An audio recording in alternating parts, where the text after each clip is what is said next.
बिस्मिल्लाहिर्रहमानिर्रहीम। अस्सलाम वालेकुम व्यूअर्स, आज हम हाजिर हैं उर्दू की एक और नई वीडियो के साथ। उर्दू रजी में हम आज जिस हरफ का इंतखाब कर रहे हैं वो है दाल।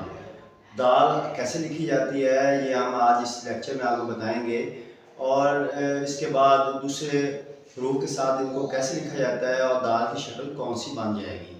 तो ये वन बाय वन हम आपको बताएंगे कि हरूफ तरजी के दूसरे हरूफ के साथ दाल अपनी कौन सी शक्ल में आएगी। चलिए शुरू करते हैं हम आज की वीडियो। व्यूअर्स, सबसे पहले हम दाल लिखना आपको बताएंगे कि दाल कैसे लिखी जाती है। तो इसके लिए हमें क्या करना पड़ेगा कि इस लाइन से ऊपर तकरीबन इतनी ऊंचाई में हमने दाल का जो सिरा है वो बनाएंगे, और ये इसका सिरा है और ये दाल का यहाँ पे इख्तिताम हो रहा है। तो दाल आपको सही नज़र आए जो हमने यहाँ लिखी है, आपको सही समझने के लिए हम इसको गहरा कर रहे हैं ताकि आप स्क्रीन में इसको अच्छे तरीके से देख पाएँ।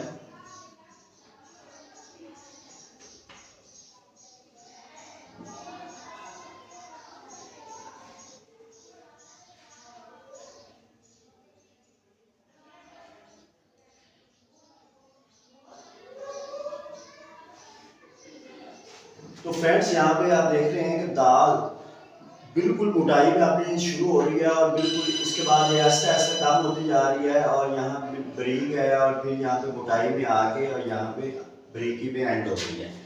तो दाल जो लाइन के ऊपर लिखी जाएगी ऐसे, और इसका सिरा, इसका मिडल देखें, और जहाँ पे ये ख़त्म होने वाली है वहाँ पे देखें, और जहाँ ये ख़त्म हो रही है इसका हिस्सा जो है वो देखते जाएं कि कहाँ से मोटी हो रही है, कहाँ से बारीक हो रही है। और जब आपने इसकी मशक़ करनी है तो वहाँ पे आपने हूबहू इसका खूब ख्याल करना है कि आपने इसका सिरा मोटा रखना है, यहाँ से ये बारीकी में आए, यहाँ से ये फिर मोटाई में आए, और आखिर में ये ख़त्म हो जाना चाहिए बारीकी पे। ये इस चीज़ का आपने ख़ास ख्याल रखना है, और जिस तरह की इसकी शेप बन रही है वो आपने हूबहू इसको बनाने की मुकम्मल कोशिश करनी है। और जब तक आप इसको मुकम्मल इस तरह लिख नहीं पाते उतनी देर में आपने इसको लिखते रहना है। व्यूअर्स, हम दाल को आप वन बाय वन दूसरे रुफ़े दर्जे के साथ लिखेंगे और फिर आपको बताएंगे कि दाल आप दूसरे रुफ़े दर्जे के साथ मिलकर अपनी कौन सी शक्ल इख्तियार करती है। तो सबसे पहले हम बे को दाल के साथ मिलाएंगे। तो बे, पे, ते, टे, से, ये सारी इसका मतलब एक ही है कि ये दाल सा मिलेगा तो कौन सी शक्ल इख्तियार करेगा। तो आम रूटीन में हमें पता है कि बे को हम ऐसे लिखते हैं। तो बे को अगर हम ऐसे लिखें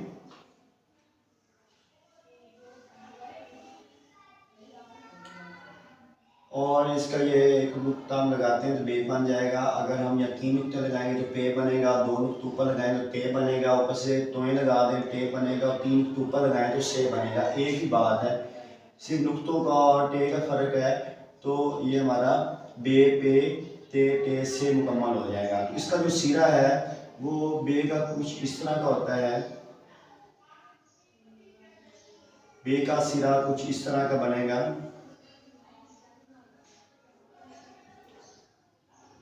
जो दाल के साथ हम लगाएंगे। अब हम इस बे के सिरों को दाल के साथ मिलाएं तो कैसे बनेगा।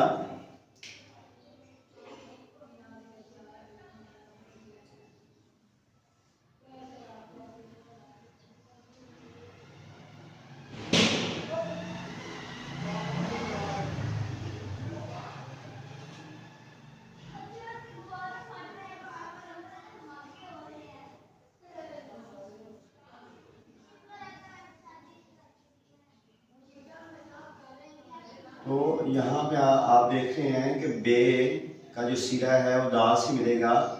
तो दाल अब अपनी इस शक्ल में नहीं रहेगी, अब दाल जो है वो अपनी इस शक्ल में आ जाएगी। तो इसकी शक्ल कब देखें तो ये रे जैसी शक्ल बन रही है। तो ये आपने खास ख्याल रखना है कि दाल जब दूसरे हरूफ के साथ आएगी, दूसरे हरूफ तरजीह के साथ आएगी, वो अपनी शक्ल तब्दील कर दी जाएगी। इसके बाद अगर हम दाल को पे से, पे से, टे से बनाएं तो इसकी शक्ल हूबहू ऐसे ही बनती जाएगी। और ये जो है उसको भी लिखने के लिए हमें ऐसे ही शक्ल दाल की बनाना पड़ेगी। 2 नुक्ता लगाएंगे तो ये बन जाएगी, 3 नुक्ता लगाएंगे तो पे बनेगी, 2 नुक्ता ऊपर लगा देंगे तो ते बन जाएगी, अगर तोएं लगाएंगे तो टे बन जाएगी, अगर 3 नुक्ता ऊपर लगा देंगे तो से बन जाएगी। इसके बाद दाल को हम जीन के साथ लिखने पे देखते हैं कि जीन के साथ दाल की शक्ल कैसे बनेगी। तो इसके लिए हमें क्या करना पड़ेगा कि यहाँ हमें जीन का सिरा लेना पड़ेगा और इसके बाद इसको दाल से मिला देंगे। ये जीन का सिरा है, यहाँ ये जीन का सिरा अपनी मुकम्मल मोटाई में आ रहा है। और अब हमने दाल को लिखना है और ये दाल हूबहू जैसे हमने इसको बे से पे से टे से मिलाया था, ऐसे ही इसी तरह जीन चे है खे के साथ भी दाल जब मिलती है तो अपनी इस तरह की शक्ल में आती है। तो आपने इसका बिल्कुल ख़ास ख्याल रखना है, आप किसी सूरत भी इसको ऐसे नहीं लिख सकते। अगर मैं जीन के साथ इसको दोबारा लिखना चाहूँ तो हमने इसको ऐसे लिखा था, तो आपने इसको ऐसे लिखना है, ना कि आप दाल को ऐसे लिख दें जैसे ये लिखा हुआ है, तो ये सही नहीं नज़र आएगा, बल्कि ये बिल्कुल बुरा नज़र आएगा और ये उर्दू लिखने का ऐसा तरीका भी नहीं है। तो आपने दाल को दूसरे रुफ़े दर्जे के साथ लिखना है तो उसकी शेप का ख़ास ख्याल रखना है कि दाल हर दफ़ा ऐसे नहीं आएगी, बल्कि ये मुख्तलिफ रुफ़े दर्जे के साथ मुख्तलिफ शक्लों में आती जाएगी।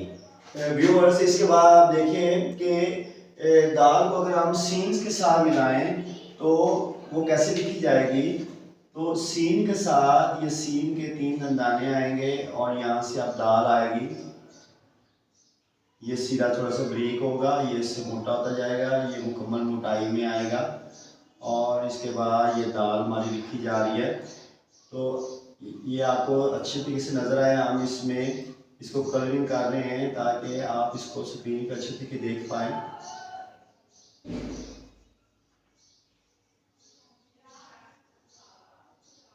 और ये हमारी दाल बन रही है। जब सीन के साथ हम इसको लिखेंगे तो इस सीन का सिरा लेंगे और साथ दाल मिलाएंगे तो ये हमारा साथ बन जाएगा।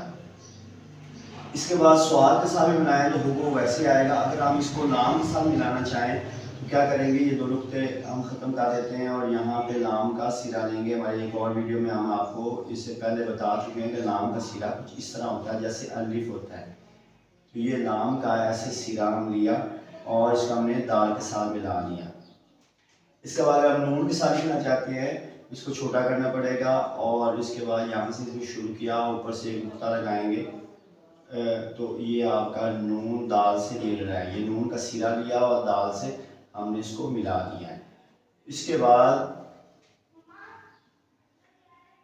बाद हम अगर इसको किसी और मीन के साथ मिलाना चाहते हैं तो मीन के साथ भी हम इसको ऐसे मिला सकते हैं। ये मीन का सिरा है और मीन का सिरा हमने कुछ इस तरह लेना है।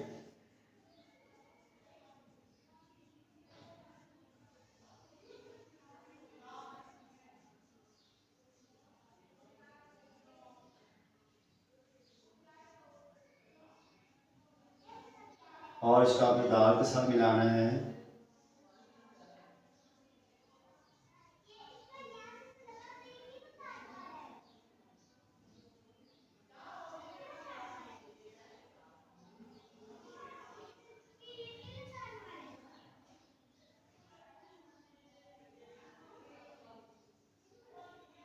ये मीम दाल के साथ मिल रही है।